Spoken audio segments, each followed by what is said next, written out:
PK perfecto, ¿no? El PK ideal, o sea, el sistema ideal de amortiguación es el sistema de las proteínas, pero en realidad esto solo funciona a nivel intracelular y a nivel renal está muy limitado por la tasa de filtración glomerular, porque recuerden que la creatinina y el ácido úrico que nosotros vamos a encontrar básicamente a nivel de los túbulos va a ser filtrada principalmente más que secretado o reabsorbido. Entonces es muy afectado este sistema amortiguador, por eso es muy variable por el filtrado glomerular. ¿Ok? Y entonces, luego de haber visto estos sistemas de tamponamiento, más adelante vamos a tener el del amonio amoníaco también por ahí, que es el de los no titulables. Vamos a seguir este principio, ¿sí? Hay básicamente tres elementos que regulan el pH arterial, ¿sí? Uno de esos elementos es el aparato respiratorio, porque el aparato respiratorio lo que hace es regular las concentraciones de CO2, que ya habíamos dicho es la principal fuente de ácido. ¿Okay? El otro elemento es el elemento sangre, porque yo puedo hacer estos procesos de tamponamiento dentro de la misma sangre, jugando con las concentraciones de bicarbonato y de algunos iones. Y por último, tenemos el sistema renal, donde como veíamos el riñón puede reservar bicarbonato o eliminar el exceso de hidrogeniones para regular básicamente el pH. Entonces, hablando del sistema respiratorio, ¿cuándo yo voy a hablar de una acidosis respiratoria?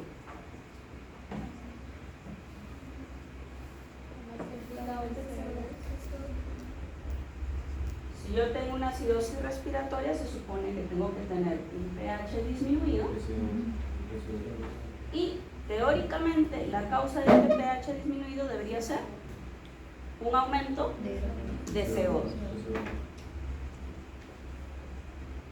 Cuando yo encuentre este patrón, cuando yo encuentre que mi pH está disminuido y lo que explica la disminución de mi pH es que las concentraciones de CO2 están elevadas, yo diría, este es el problema del pulmón, porque quien tendría que eliminar este exceso de CO2 para que el pH esté normal es el pulmón y no lo está haciendo. Si mi pH está bajo y mi TCO2 está elevada, explicando este pH, el problema es respiratorio, es una acidosis respiratoria. ¿Ok? ¿Y cuál debería ser la compensación que debería hacer el riñón ante esto? ¿Cuál debería ser la respuesta compensadora?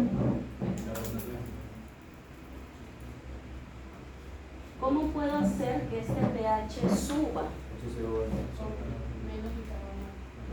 No, más bicarbonato. Más base, porque yo tengo mucho ácido, por eso mi pH está bajo.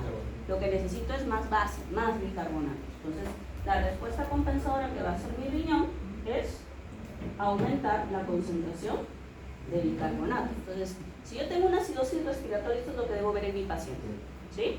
Debo ver si la acidosis respiratoria es pura, y cuando me refiero a pura significa que solo hay trastorno respiratorio y no metabólico, no renal. Mi paciente debería tener un pH bajo, con una PCO2 alta y un bicarbonato que sea elevado para compensar. ¿Okay? Este es el patrón de la acidosis respiratoria pura. Todavía lo estoy mostrando en patrón, ahora lo vamos a ver ya con los valores normales, ¿no? Porque otra cosa es ver los valores normales. ¿Okay? Ahora, ¿cómo definiría esto si ahora no es una acidosis, sino es una alcalosis? Ya, nuestro pH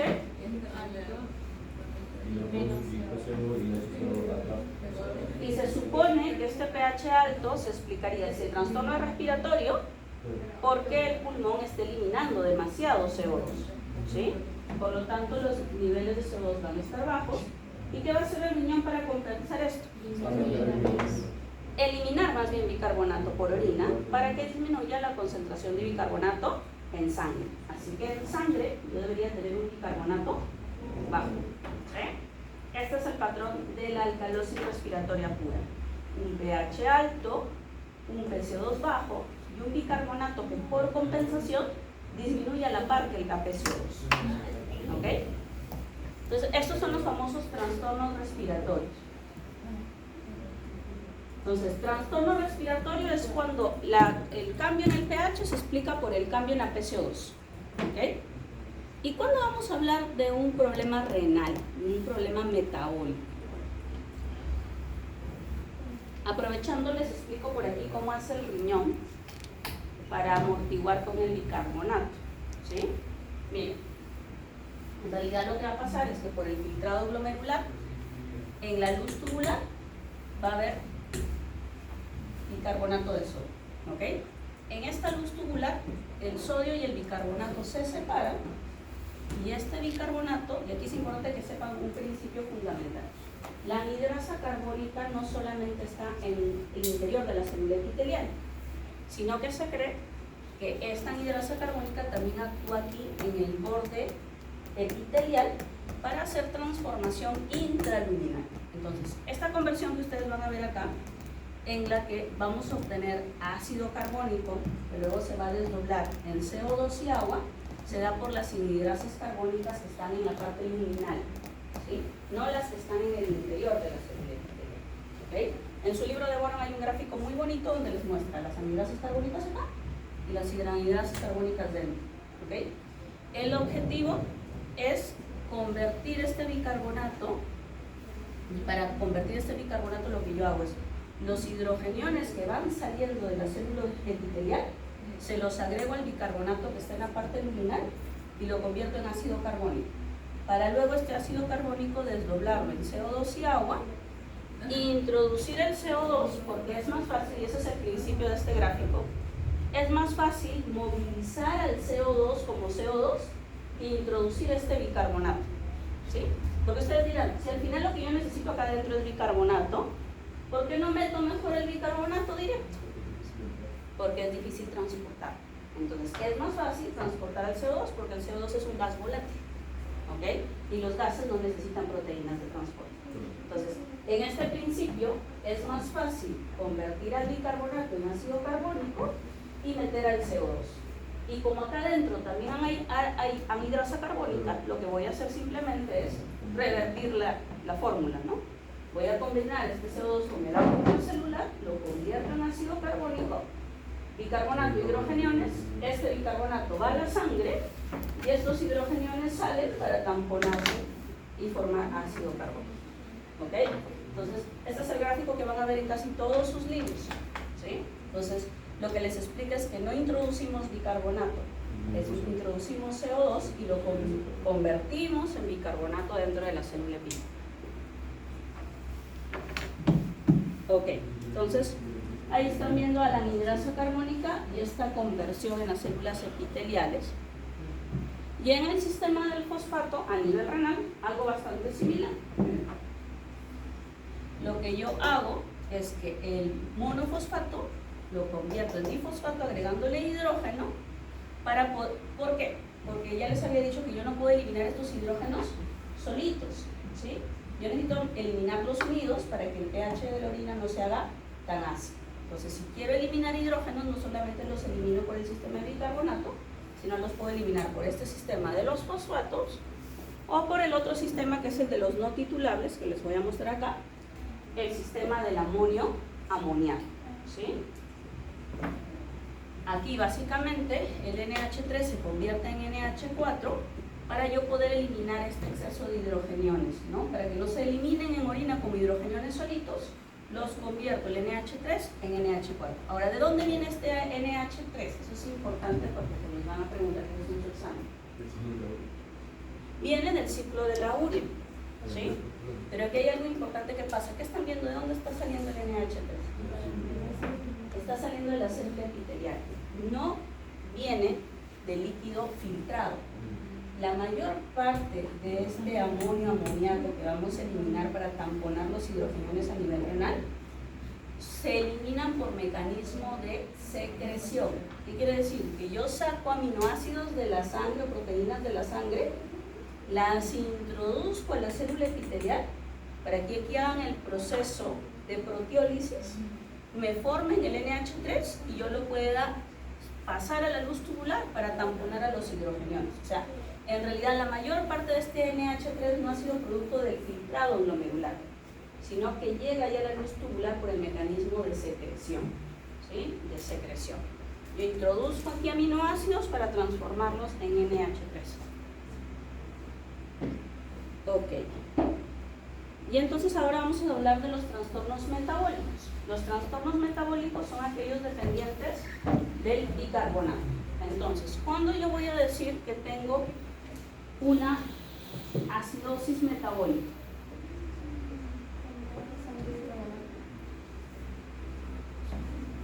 ¿cómo tiene que estar mi pH si es acidosis? Tengo un pH bajo, pero la causa de este pH bajo, ¿qué cosa es? CO2. Bicarbonato que está bajo o aumentado. Bajo. Bajo, porque es una acidosis y el bicarbonato es base. ¿Okay? Entonces, para yo hablar de una acidosis metabólica, tengo que explicar mi caída del pH por una caída del bicarbonato. ¿Cuál sería la respuesta compensadora del pulmón?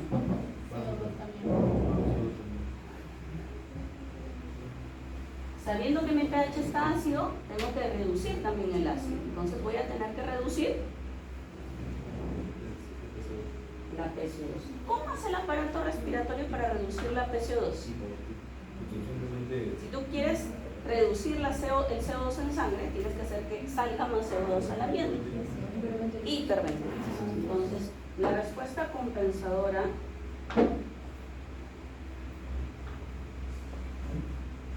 de la acidosis metabólica por el pulmón va a ser que el paciente hiperventile. Y esto es importante porque en los casos clínicos que vamos a ver a continuación, siempre que el paciente tiene acidosis metabólica, se van a decir, el paciente está polinéico, respira rápido. Y no es porque tenga un problema pulmonar, es porque está tratando de compensar, hiperventilando. ¿Okay? Entonces, siempre vamos a ver cuando hay acidosis metabólica esta hiperventilación en el paciente como aumento de la frecuencia respiratoria. Pero ¿y si no fuera acidosis, si no fuera una alcalosis?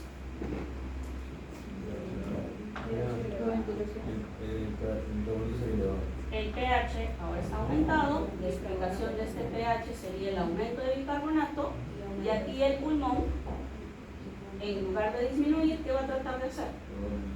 Aumentar la PCO2. Y para aumentar la PCO2 en sangre, tienes que eliminar menos PCO2 al ambiente. Entonces aquí en lugar de hiper, ¿qué vas a hacer? Hipoventilación. ¿Sí? Así de sencillo. ¿Sí? Entonces creo que ya conocemos lo general.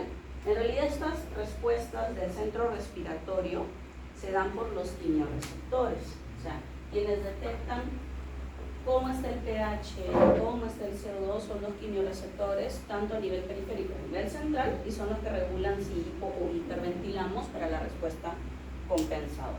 ¿Ok? Entonces, para poder empezar los ejercicios y el análisis, primero tenemos que establecer nuestros valores de referencia, es decir, con qué vamos a trabajar, ¿sí? Para poder hacer el análisis de los gases arteriales. Ahora, ojo que los valores que vamos a poner aquí son solo para sangre arterial, ¿sí? A ver, ¿cuánto es mi valor de pH de referencia?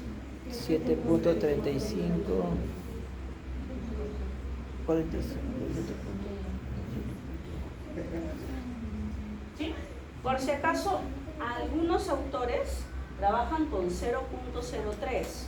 ¿Sí? Por eso en algunos libros va a decir el pH arterial normal es de 7.37 a 7.43, pero en la práctica clínica no trabajamos con 0.03, trabajamos con 0.05. Somos más gentiles con los pacientes y les damos un poquito más de rango.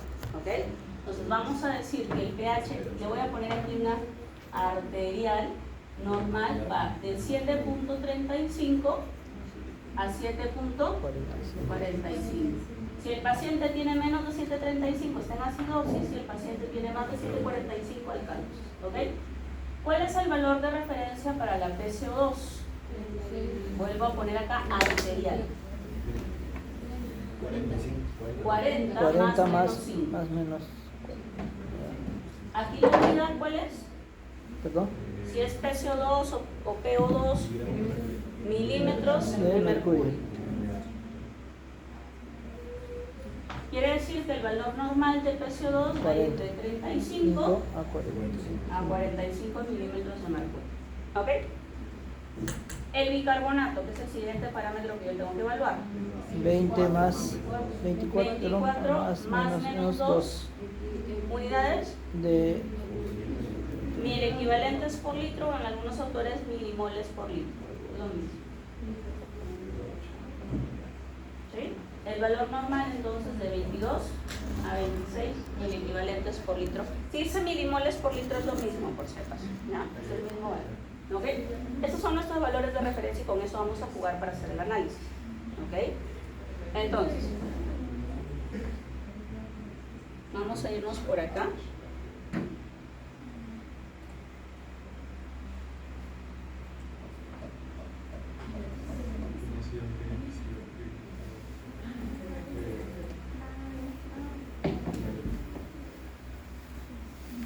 Este es un AGA normal, por cierto.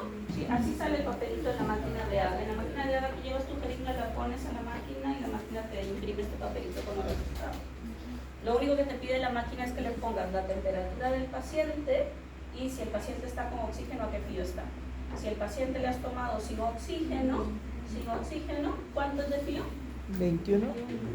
0.21, que es 21%. Si el paciente ya está, por ejemplo, con un Venturi, que es 50%, le tienes que poner 0.5. Si el paciente está intubado, recibiendo 100%, 1.5. ¿Ya? Entonces la máquina te pide que le pongas solo esos datos. ¿Sí? Entonces, ¿por qué le pone esos datos? Porque por ahí les va a sacar un valor que se llama el PAFI, ¿sí? Que no es importante para el análisis ácido-base, pero sí es importante para la evaluación de los trastornos funcionales respiratorios, para las insuficiencias respiratorias. ¿Okay? Por eso les pide esos datos, básicamente. ¿Okay? Como verán, el AGA no solamente me da el pH, la PCO2 y por acá, ¿dónde está el bicarbonato? Acá está el bicarbonato. ¿Sí? No solamente me da estos tres valores que son los que yo necesito para hacer el diagnóstico del trastorno ácido-base, sino que verán que también me da la presión de oxígeno, me da la glucosa, los electrolitos, el lactato o ácido láctico, el PAFI, la hemoglobina. O sea, un AGA no solo sirve para el diagnóstico ácido-base, sirve para también diagnosticar los trastornos respiratorios, como las insuficiencias respiratorias, y los trastornos electrolíticos. ¿Okay? Pero hoy nos vamos a centrar solamente en la parte ácido-base. Y para eso yo solo necesito de estos tres valores. Mira. ¿Sí? pH, PCO2 y bicarbonato. Solo si me sale como diagnóstico primario, como trastorno primario, la acidosis metabólica, yo voy a necesitar hacer otro paso adicional. ¿Cuál es ese paso adicional? El cálculo del famoso anión GAP. ¿Sí? Y para el cálculo del anión GAP, ahí sí voy a necesitar. ¿Qué electrolitos voy a necesitar?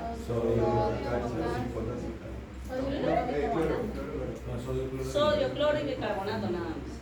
O sea, ahora vamos a comentar por qué. ¿Sí? ¿Por qué? ¿Qué es el anión GAP? ¿Sí? Sodio y cloro. ¿Sí? Pero si el potasio está alterado, algunos ajustan el potasio. Ahora vamos a discutir por qué.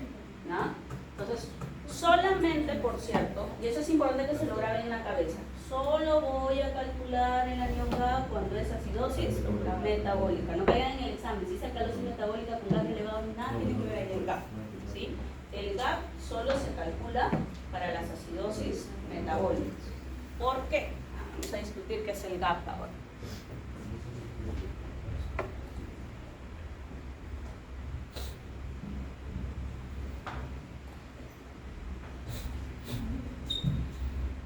Ya. Sucede que nosotros, sabemos ustedes que en el cuerpo nosotros tenemos cationes y aniones, ¿verdad? ¿Sí? Por ejemplo, el anión principal que tenemos en el cuerpo, ¿cuál es? Sodio. Puedo borrar esto, ya lo notaron, ¿no? Para luego usar. El anión. Potasio.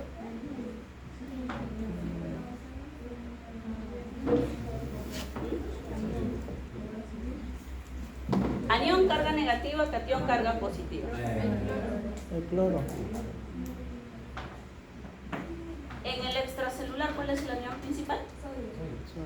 Anión. Cloro. ¿Sí?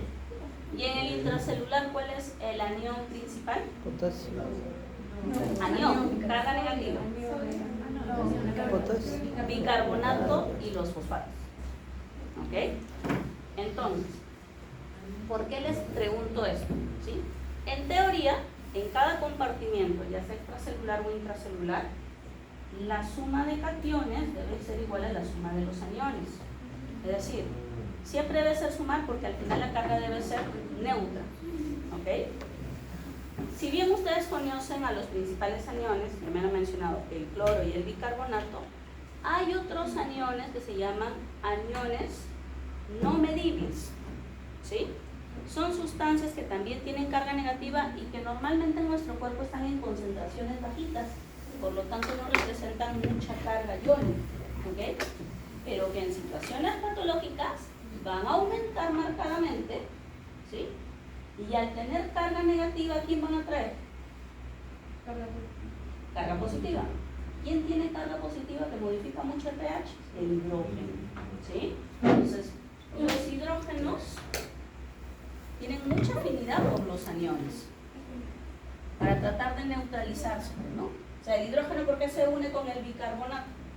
Por neutralizarse, ¿ok?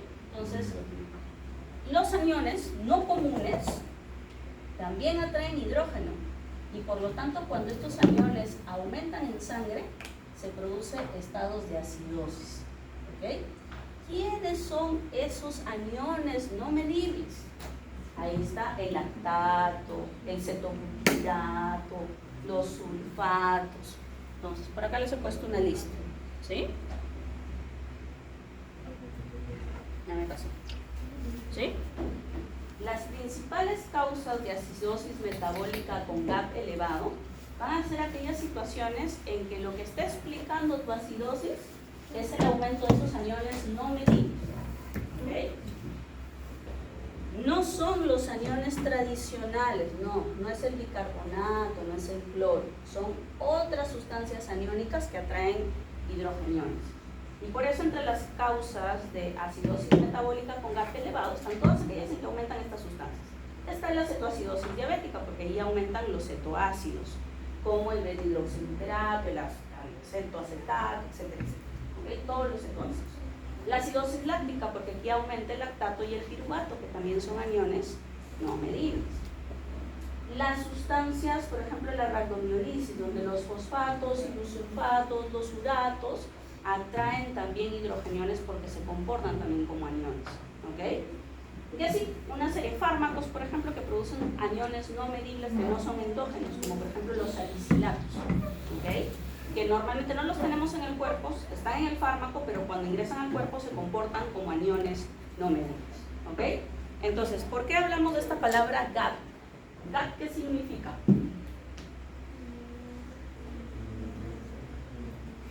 En inglés, ¿qué significa la palabra GAP?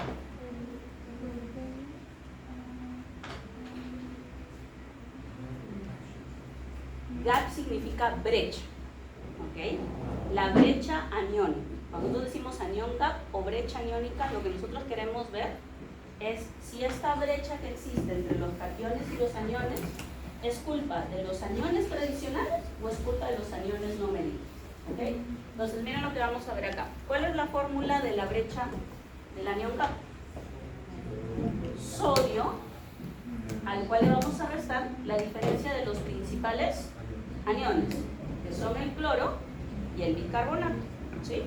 ¿Cuál va a ser mi valor normal? Y eso es importante que lo anote. ¿Cuál va a ser el valor normal del GAP para que yo diga, mientras esté en esto, mi GAP está normal? Es decir, una acidosis con GAP normal. 12 más menos 4, es decir, de 8 hasta 16. ¿Okay? Ese va a ser mi valor del GAP. Mientras el paciente, cuando yo haga este cálculo, me salga entre 8 y 16, yo voy a decir, esta es una acidosis metabólica con GAP normal. ¿Okay? Y si me sale más de 16, yo voy a decir con GAP elevado. Profesor, ¿y pasa algo si me sale menos de 8? En realidad no, la mayor parte de autores consideran que si te sale menos, lo consideran como GAP normal en la mayor parte de la patología. ¿Sí? Y ahí viene esa parte donde ustedes decían, ¿no? Es cierto que la fórmula toma al cloro y al bicarbonato, Pero cuando el GAP te salga muy bajo, a veces vamos a tener que ajustar esta fórmula con otros iones, como por ejemplo el potasio, porque a veces la suma de los cationes no es solo dependiente del sodio. Si yo tengo un estado de hipercalenia, también tengo que sumarle a la fórmula a veces al potasio. Entonces esta fórmula se ajusta. ¿Okay? En general solo se usa el sodio siempre y cuando el valor del sodio esté idealmente dentro del rango normal. ¿Okay? Entonces, ¿y cómo interpreto yo esto? Si a mí me sale, por ejemplo, yo tengo acá un sodio de 140, pero me encuentro con que el cloro está bajito, por ejemplo tengo un cloro de 80 y tengo un bicarbonato que también está bajito, está en 5, ¿cuánto me sale aquel gap? ¿Cuánto sale? ¿Cuánto sale? 65. ¿Está o no está elevado el gap?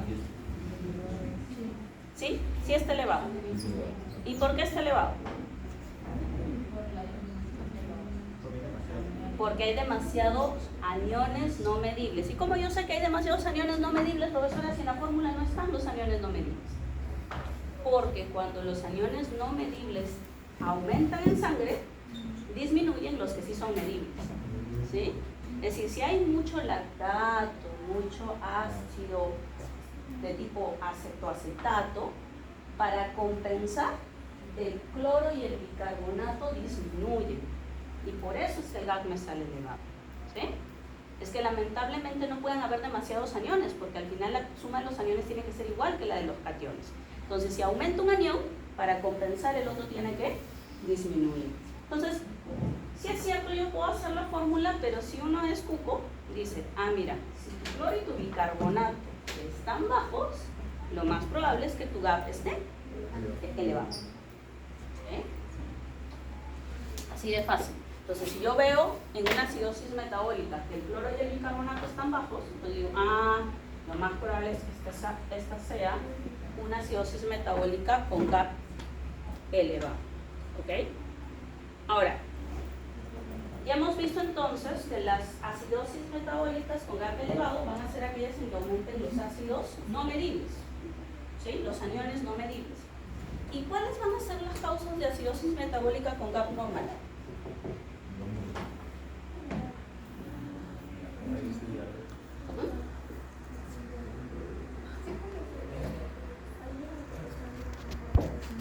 Pues si las con GAP elevado eran trastornos que se explicaban porque lo que aumentan son los aniones no medibles, ¿acá qué debe haber?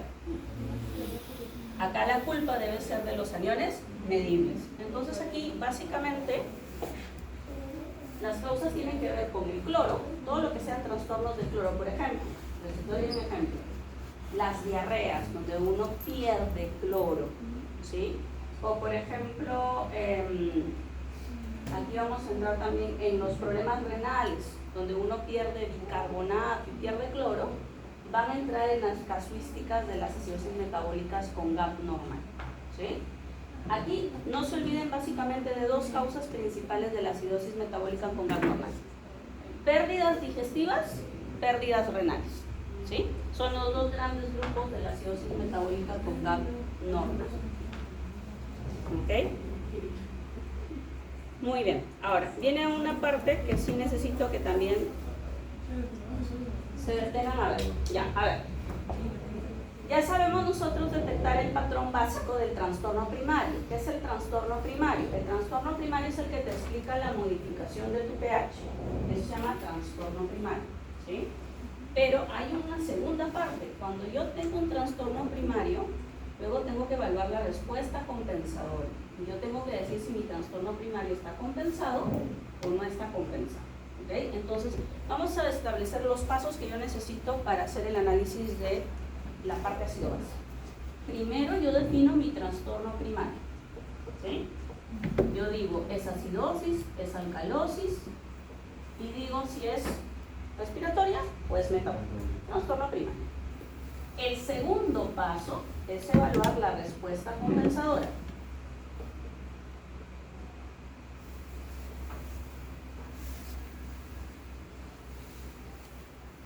Si sí compensó, yo digo que el trastorno primario es un trastorno puro, ¿ok? Pero si no compensó, entonces voy a tener que identificar el trastorno secundario. ¿Sí? ¿Ok? ¿Qué es el trastorno secundario? Es algo que falla en el sistema compensador. Por ejemplo, ahora vamos a ver los casos clínicos. Yo estoy haciendo una acidosis metabólica por una diarrea, ¿no? En teoría, ¿quién debería compensar esta acidosis metabólica? Bicarbonato. Si es metabólica, la parte respiratoria, ¿sí? Como es una acidosis, ¿qué debería ser mi aparato respiratorio? Disminuir los valores de CO2. Disminuir los valores de PCO2 y para eso debe hiperventilar.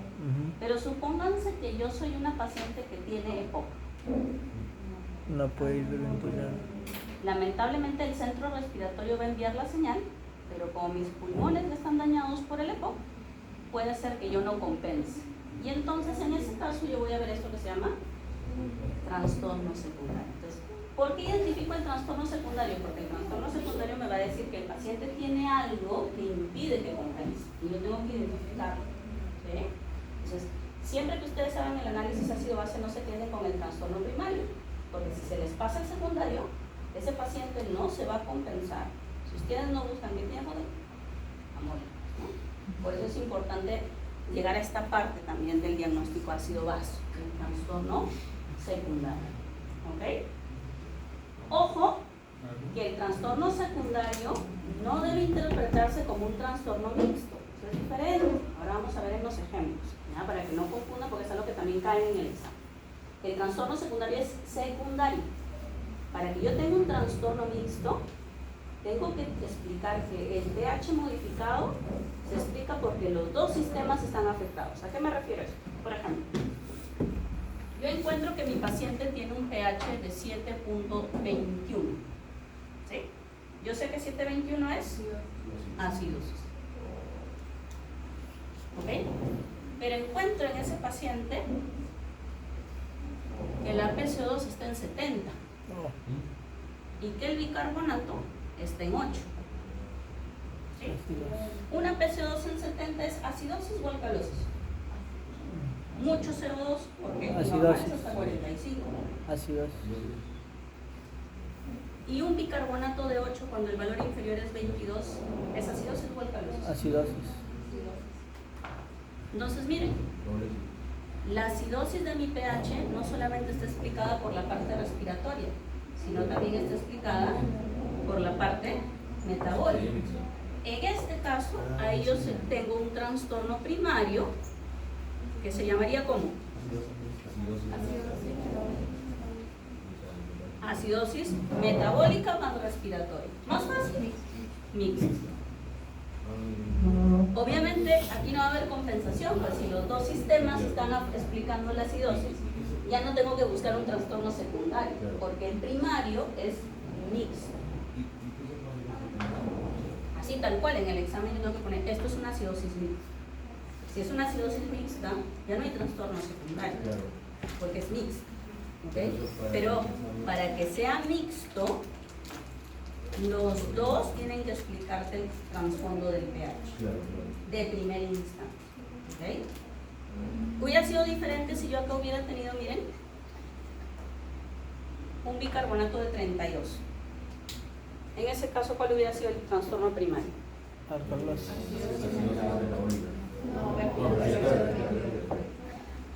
El 32 es un bicarbonato alto. ¿Un bicarbonato alto es acidosis o alcalosis? Alcalosis.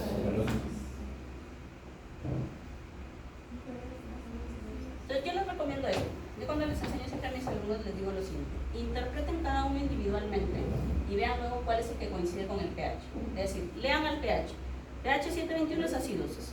PCO2 de 70 es una PC2 alta. Alto es acidosis.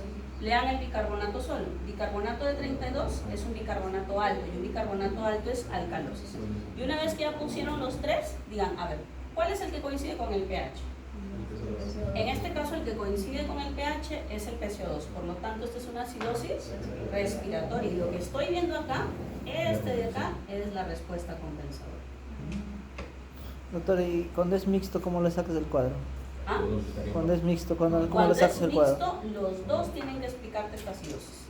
Para que sea mixto, los dos tienen que coincidir con el pH. Si fuera una alcalosis, los dos tienen que decir alcalosis, para que sea mixto. ¿Y cómo, ¿Ok? cómo lo tratas ahí, doctor? Cuando es mixto, tienes que tratar los dos. O sea, tienes que buscar qué es lo que te está produciendo la acidosis respiratoria y qué es lo que te está produciendo la acidosis metabólica. O sea, deben haber dos causas. Algo en el aparato respiratorio, algo en el aparato metabólico. ¿Y los el riñón, pacientes con falla renal estarían haciendo Por más? ejemplo, podría ser un paciente que está en falla renal, pero que al mismo tiempo tiene una insuficiencia respiratoria porque está con una neumonía concomitante. Ah. ¿Sí? Entonces, en ese caso tenemos que tratar los dos. Este paciente no va a compensar. ¿Cómo le ayudas a la neumonía? Ventilador mecánico. ¿Sí? ¿Cómo le ayudas a la parte renal? Dial. Por ejemplo, si le falta bicarbonato, le puedo poner bicarbonato y diálisis, por ejemplo, si la causa es insuficiencia renal para eliminar el exceso de hidrógeno. ¿Sí? Entonces, por eso es importante identificar.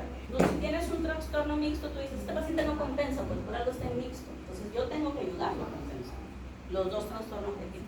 ¿Ok? Entonces, vamos a esta parte que es la más difícil, el trastorno secundario. ¿Sí? Por ejemplo, a ver, yo estoy viendo acá, ustedes ya me dijeron que esta es una acidosis respiratoria. ¿Ok?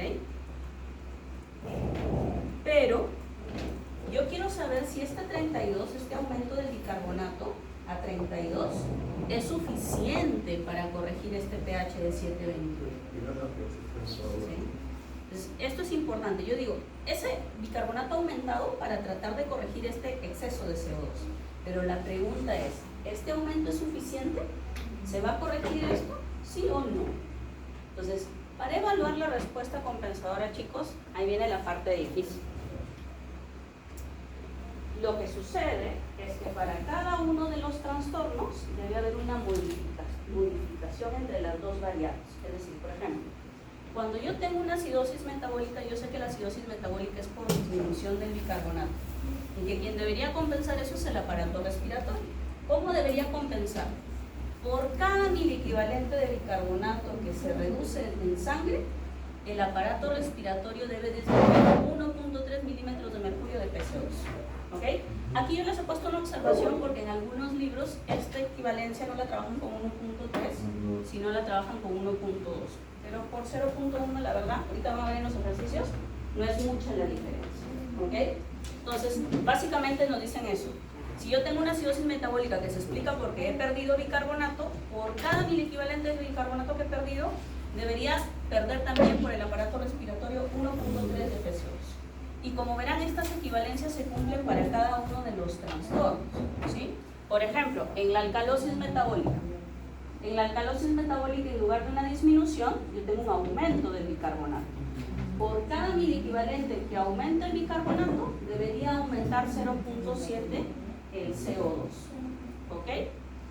Y en los trastornos respiratorios,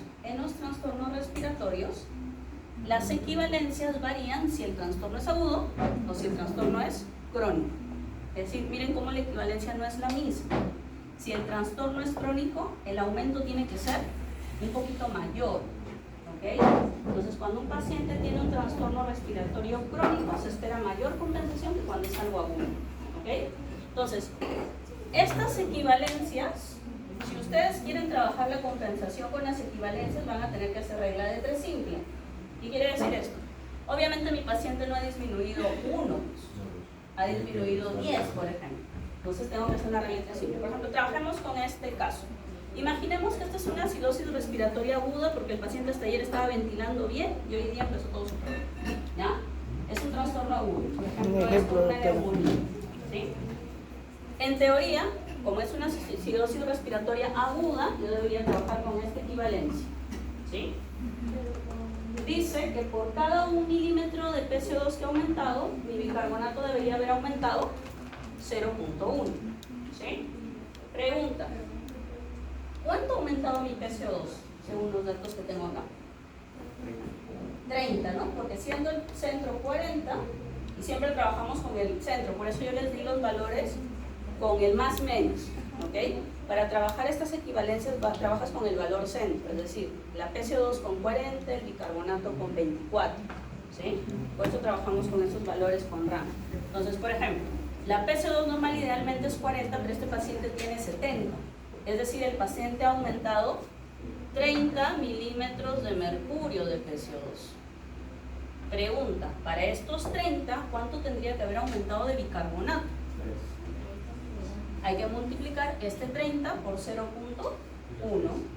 y sale 3 miliequivalentes por litro. ¿Ok? Es decir, ¿cuánto debería estar su bicarbonato?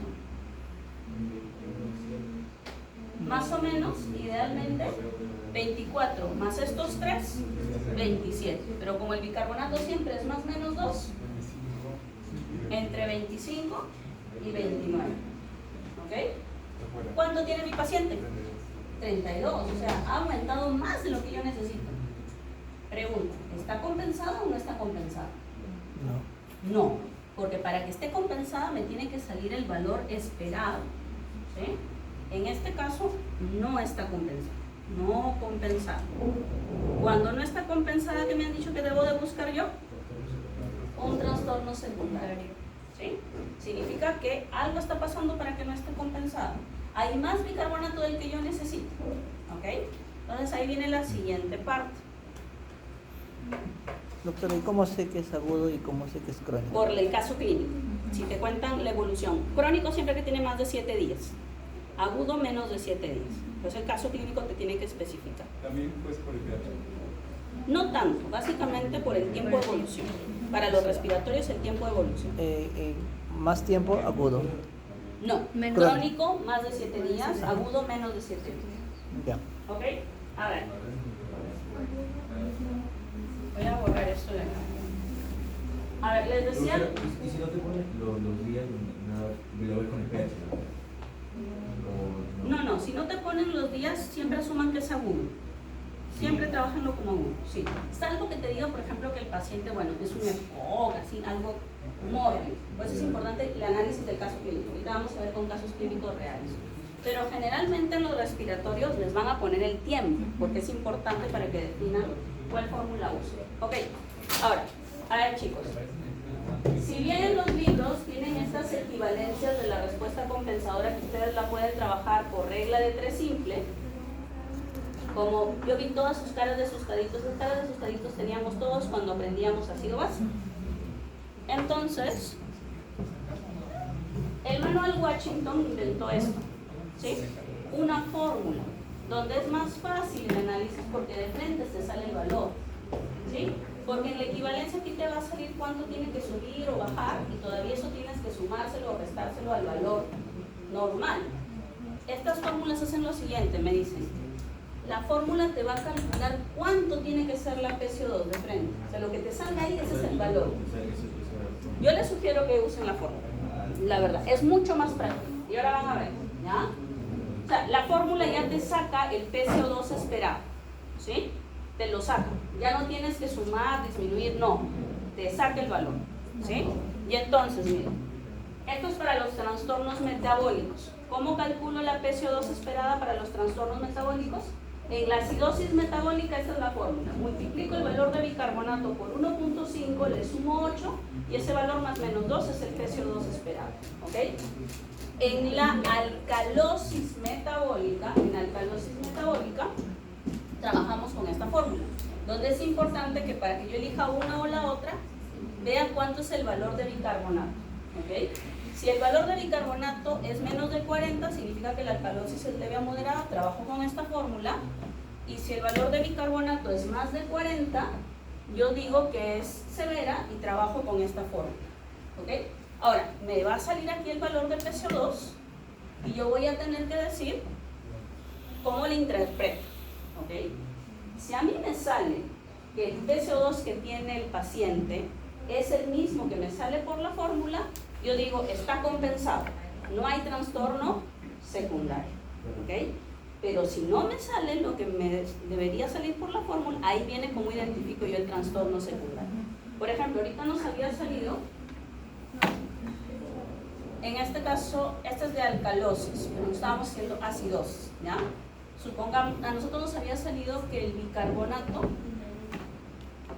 que habíamos calculado, en este caso es el bicarbonato, para la PCO2 nos había salido un bicarbonato que era mayor que la PCO2, ¿ok? Ideal. Este era mi PCO2 ideal, ¿ya? Entonces, ojo que nosotros teníamos acá una acidosis respiratoria y ahorita estamos viendo lo metabólico. Ahorita les muestro lo metabólico, ¿ok? Pongamos un ejemplo de una acidosis metabólica.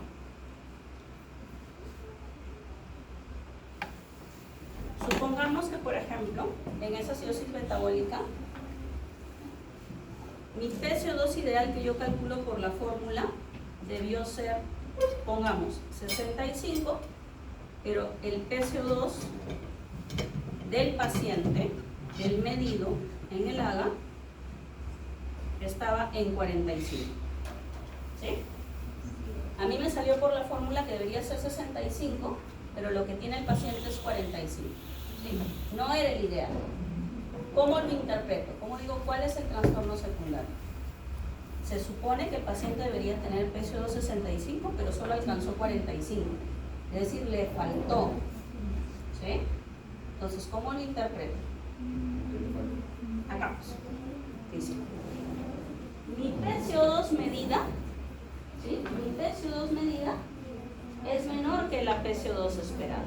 ¿Qué es lo que tengo yo como trastorno secundario? Alcalosis. Si por el contrario hubiera encontrado que la PCO2 medida fuera mayor que la PCO2 esperada, entonces mi trastorno secundario sería una acidosis. ¿Ok? Ahora, esas son las fórmulas para el trastorno metabólico. Para el respiratorio, por cierto, también existen las fórmulas, ¿sí? Igualito, agudo y crónico son distintos y acá está también la interpretación, que en este caso es con el bicarbonato. Trabajando con lo que habíamos dicho, ¿no? Yo tenía acá una PCO2 de 70 y para esta PCO2 de 70, ¿cuánto nos había salido el bicarbonato ideal? ¿Cuánto nos salió? 27. ¿Cuánto nos salió? 27. Ya, 27. Pero el paciente no tenía 27. El paciente tenía un bicarbonato medido de ¿cuánto? 32. ¿Sí? ¿Cómo interpretamos esto? ¿Cuál es el trastorno secundario?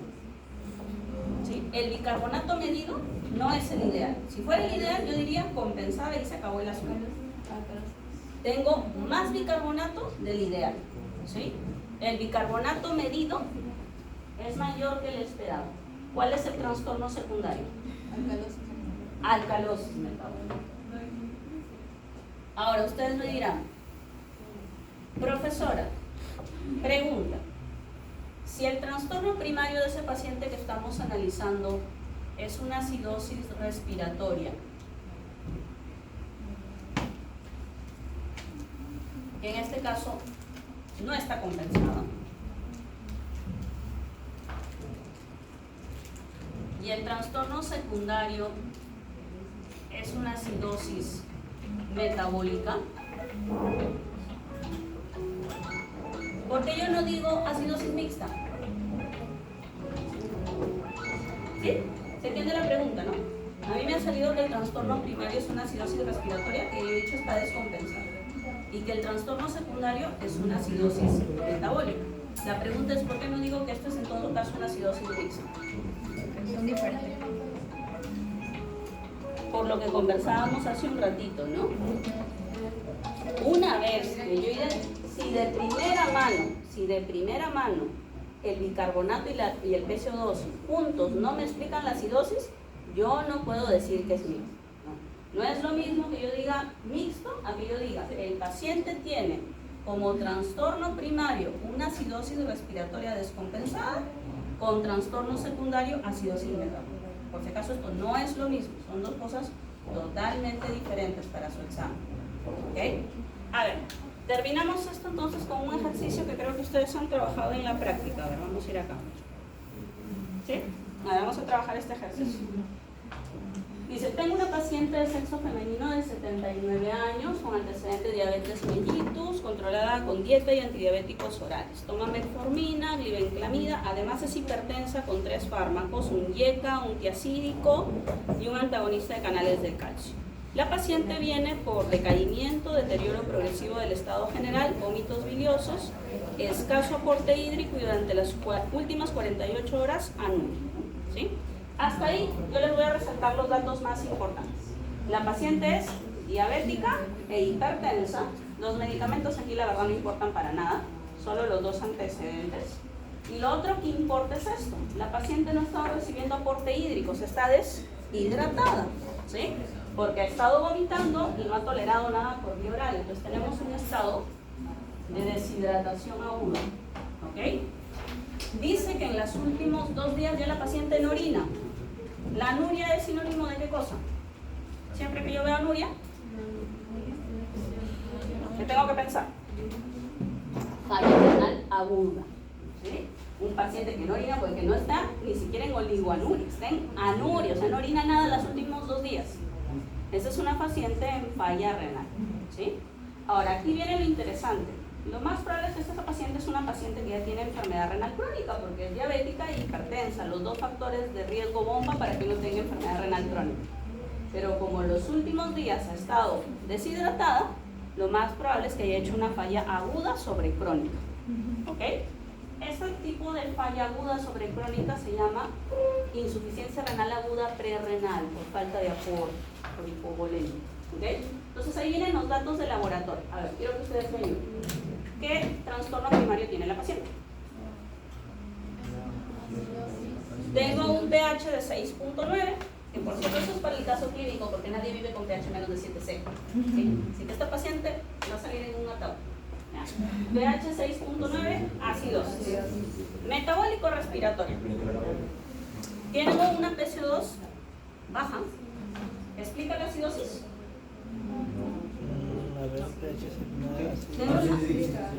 Tengo un PCO2 bajo, ¿ah? Sí. ¿Eso explica la acidosis? No. Tengo un bicarbonato de 5, disminuido. ¿Esto explica la acidosis? Sí. Sí. Por lo tanto, ¿qué acidosis es? Metabólica. Ya tengo el diagnóstico. Acidosis metabólica. Este es el trastorno primario. ¿Sí? Como es metabólica, acidosis, estoy obligada a ponerle el resto del apellido. GAP normal o GAP elevado. Acá es fácil porque ya les han dado el GAP. En los siguientes ejercicios no les han dado el GAP. ¿Sí? ¿Cuánto tiene el GAP? 44. ¿Eso es normal o elevado? Entonces es una acidosis metabólica con GAP elevado. ¿Significa que qué está explicando esta acidosis? Algún aumento de las sustancias aniónicas no medibles. ¿Sí? Ya, perfecto. Siguiente punto. Tengo que poner si es compensado o descompensado. Ahí viene la parte difícil. ¿Sí? Yo tengo que saber si este PCO2 que ha disminuido para compensar ha disminuido lo suficiente para ese bicarbonato de 5. ¿Ok? Entonces yo ya se los he traído trabajados acá. ¿Sí? Fácil. Yo tengo que sacar el PCO2 ideal para este paciente y compararlo con el PCO2 que el paciente tiene. 2 formas de hacerlo, la que ustedes prefieran. Pueden utilizar la regla de 3 simple, que ya hemos visto por cada un equivalente cuánto tiene que bajar el PCO2, o pueden utilizar la fórmula. Yo les he puesto ahí las 2 para que la comparen y vean que no hay mucha diferencia. ¿Okay? Miren, por fórmula me sale directamente la PCO2. Miren, yo he reemplazado acá el bicarbonato, el valor de 5, y el resto es simplemente operar. ¿Sí? ¿Cuánto me ha salido? Me ha salido que el PCO2 ideal debería ser este. 15.5 más menos 2. Quiere decir que mi PCO2 debería estar entre 13.5 y 17.5. ¿Cuánto tiene mi paciente de PCO2? 24. O sea, no está. Entonces, desde ahí yo de hachazo ya le puedo poner descompensado. No está descompensado. ¿Qué me falta entonces si está descompensado? El trastorno secundario. ¿Sí? Y para decir el trastorno secundario tengo que analizar. A ver, si este es mi rango y mi PCO2 está en 24.9, quiere decir que mi PCO2 es mayor que mi PCO2 ideal. ¿Cómo se interpreta si yo tengo más PCO2 de la que debería tener? Acidosis respiratoria. Ni siquiera tienen que regresar a esa tabla de atrás. Lógica. Si hay mucho CO2 es acidosis respiratoria. ¿Sí? Entonces, si hay más CO2 del que idealmente yo debo tener, eso es acidosis respiratoria. Si hay menos CO2 del que idealmente debo tener, alcalosis respiratoria. Ya está. Ese es mi trastorno secundario. ¿Sí? Entonces yo concluyo. Esta es una acidosis metabólica con GAP elevado, descompensada, cuyo trastorno secundario es una acidosis respiratoria. ¿Cuál podría ser la causa de este paciente? Como tiene GAP elevado, la causa más probable es una insuficiencia renal aún. ¿Ok? En este caso es prerenal por la deshidratación en un paciente que ya tiene un daño crónico. Si ustedes regresan acá a la tablita, las causas de la acidosis metabólica, una de las primeras causas, falla renal. ¿Sí? ¿Ok? Les voy a pasar este PPT, pero como les digo, este no es el PPT de la clase. ¿Sí? Donde yo he desarrollado otros casos clínicos, y en cada caso clínico, miren, está el análisis, está la aplicación de cómo llego yo a decir cuál es el trastorno primario, si está compensado o no está compensado, para identificar también cuál es el trastorno secundario. ¿Okay? Por cierto, no todos los ejercicios son trastornos descompensados. Por ahí vamos a tener unos, por ejemplo, este de acá. Me parece que salió compensado, por ejemplo, miren. Acá el PCO2 ideal era 43.8 más menos 2. Y el paciente tenía justo 44 puntos, entraba en el rango. Por lo tanto, yo cierro ahí y digo, es compensado, no hay trastorno secundario. ¿Ok? Entonces, les voy a pasar esto para que ustedes practiquen los otros ejercicios, porque eso les van a poner en el examen. ¿Ok? ¿Dudas, preguntas de esta parte? ¿Cuántas preguntas de esto nos da la doctora? A ver, justamente en relación a eso, hasta donde sé por ahora, solo, al menos en fisio, no puedo hablar por anatomía ni histología, solo nos han pedido preguntas de la segunda parte, que es adelante, ¿ya? Hasta ahora. A mí solo me han pedido preguntas de la segunda parte, no me han pedido ninguna pregunta de la primera, pero solo puedo hablar por fisio. ¿No? Ahora, en cuanto a las preguntas de esta parte, recuerden que tienen renal, gastro y reproductor, del cual, obviamente, ¿qué creen que le van a preguntar más? Porque hemos hecho más temas. Renal en general. ¿Okay? A ver, muchachos, ¿lista para que se vayan rapidito? ¿No?